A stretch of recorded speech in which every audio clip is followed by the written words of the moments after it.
सोचिए, अगर आज आपसे कहा जाए कि एक पूरा पहाड़ काटकर सिर्फ हथौड़े और छेनी से एक ऐसा मंदिर बनाना है जो 10 मंजिला इमारत जितना ऊंचा हो, तो क्या आप ऐसा कर पाएंगे? अब जरा ध्यान से सुनिए। भारत में ही ऐसा मंदिर 1200 साल पहले बन चुका है और हैरानी की बात यह है कि आज भी इंजीनियर, इतिहासकार और वैज्ञानिक इस बात पर बहस कर रहे हैं कि ये इंसानों ने बनाया है या नहीं। उस मंदिर का नाम है एलोरा का कैलाश मंदिर।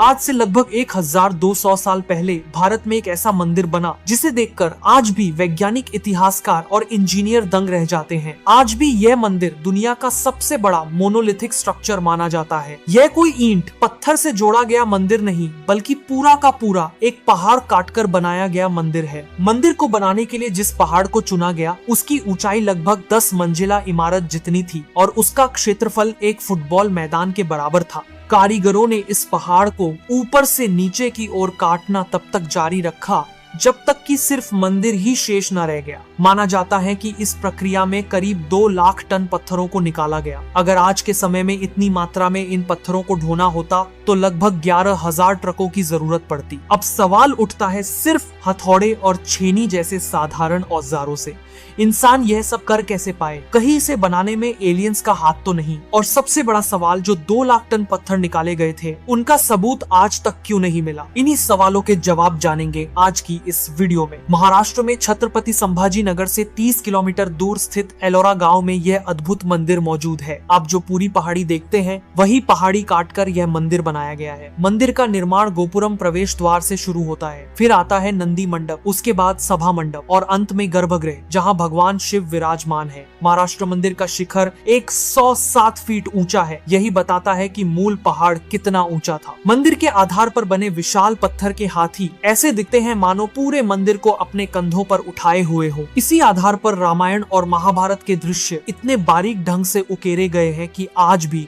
शिल्पकार उन्हें देखकर हैरान रह जाते हैं। यहाँ सबसे अहम बात यह है कि यहाँ गलती की कोई गुंजाइश नहीं थी, क्योंकि अगर एक बार पत्थर ज्यादा कट जाता तो उसे जोड़ने का कोई तरीका नहीं था। इसी वजह से कई लोग मानते हैं कि यह काम इंसानों के बस का नहीं था। जरूर इसमें एलियंस या किसी दिव्य शक्ति का हाथ रहा होगा, लेकिन आज तक ऐसा कोई सबूत नहीं मिला जो इस दावे को सही साबित करे। दरअसल इतिहासकारों को इसके उलट प्रमाण मिले हैं। मंदिर की दीवारों पर आज भी प्राचीन हथौड़े और छेनी के निशान साफ दिखाई देते हैं। मूर्तियों के अध्ययन से भी यही साबित होता है कि इन्हें साधारण औजारों से ही बनाया गया था। और सबसे अहम बात, भारत में चट्टान काटकर निर्माण करने की परंपरा कैलाश मंदिर से बहुत पहले शुरू हो चुकी थी। लगभग 2300 साल पहले सम्राट अशोक ने आजीवक भिक्षुओं के लिए 12 गुफाएं बनवाई थी। इन गुफाओं को ग्रेनाइट चट्टानों से काटा गया था और इतनी शानदार पॉलिश की गई थी कि थोड़ी सी रोशनी भी पूरी गुफा को रोशन कर देती थी। जब भिक्षु मंत्रोच्चार करते थे तो वहाँ साउंड जैसा प्रभाव पैदा होता था। इसके बाद बनी अजंता गुफाएं, फिर एलिफेंटा गुफाएं और फिर पल्लव वंश के पंचरथ, यानी ये कला पीढ़ी दर पीढ़ी विकसित होती रही। 8वीं शताब्दी ईस्वी में ये कला अपने चरम पर पहुंची और तब बना कैलाश मंदिर। अगर कैलाश मंदिर से थोड़ा पीछे हटकर देखें तो उसी चट्टान में बनी 34 गुफाएं दिखाई देती हैं, जिन्हें एलोरा गुफाएं कहा जाता है। इनमें कैलाश मंदिर की गुफा संख्या 16 है। अब सवाल ये आता है, इसे किसने बनवाया और क्या ये सच में सिर्फ 18 साल में ही बना?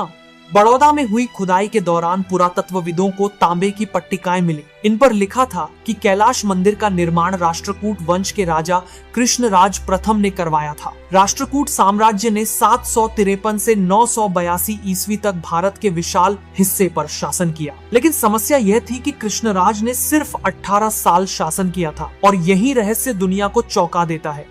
जर्मन के इतिहासकार हर्मन गोएट्ज ने दावा किया कि इतना विशाल मंदिर 18 साल में बन ही नहीं सकता। इसे बनने में लगभग 500 साल लगे होंगे। उन्होंने तर्क दिया कि मंदिर में 10 अलग अलग कला शैलियां दिखाई देती हैं, जो आमतौर पर सदियों में विकसित होती हैं, सालों में नहीं। लेकिन 1982 में भारतीय पुरातत्वविद एम के धावलिकर ने इस सिद्धांत को पूरी तरह खारिज कर दिया। धावलिकर के अनुसार कृष्णराज ने 757 ईस्वी में चालुक्य राजा को हराया और पट्टदकल का विरूपक्ष मंदिर देखा।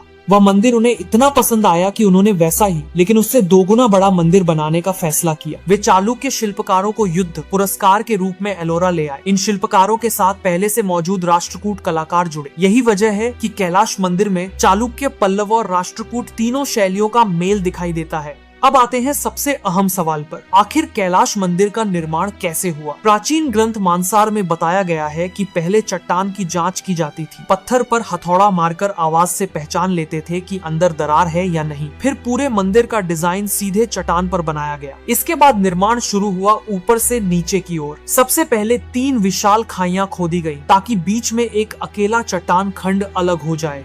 इसके लिए पत्थर में छेद किए गए, उनमें सूखी लकड़ी के वेज डाले गए और फिर उन पर पानी डाला गया। लकड़ी फूल गई, दबाव पड़ा और चट्टान साफ साफ टूट गई। इस तरह लगभग 20 लाख घन फीट पत्थर निकाला गया। अगर एक मजदूर दिन में 4 घन फीट पत्थर निकालता तो 250 मजदूर मिलकर रोज 1000 घन फीट निकाल सकते थे। इस हिसाब से लगभग 5.5 साल में खाइयां तैयार हो गईं और साथ साथ मंदिर की ऊपरी नक्काशी भी शुरू हो गई। अगले 6-7 सालों में मूर्ति, कला, हॉल, गर्भगृह और बारीक नक्काशी पूरी की गई। इस तरह सिर्फ 10-12 साल में दुनिया का सबसे बड़ा मोनोलिथिक मंदिर बन गया। लेकिन एक रहस्य अभी भी बाकी है, आखिर 2 लाख टन पत्थर गया कहाँ? माना जाता है कि उन पत्थरों से सड़कें बनाई गई होगी या आसपास की इमारतों की नींव बनी हो या वह धीरे धीरे 1300 साल में मिट्टी में बदल गया हो। सच क्या है कोई नहीं जानता और शायद यही रहस्य कैलाश मंदिर को आज भी इतना अद्भुत, रहस्यमय और अविश्वसनीय बनाता है। तो जब अगली बार कोई आपसे पूछे क्या एलियंस ने कैलाश मंदिर को बनाया था, तो जवाब सीधा सा है, जी नहीं।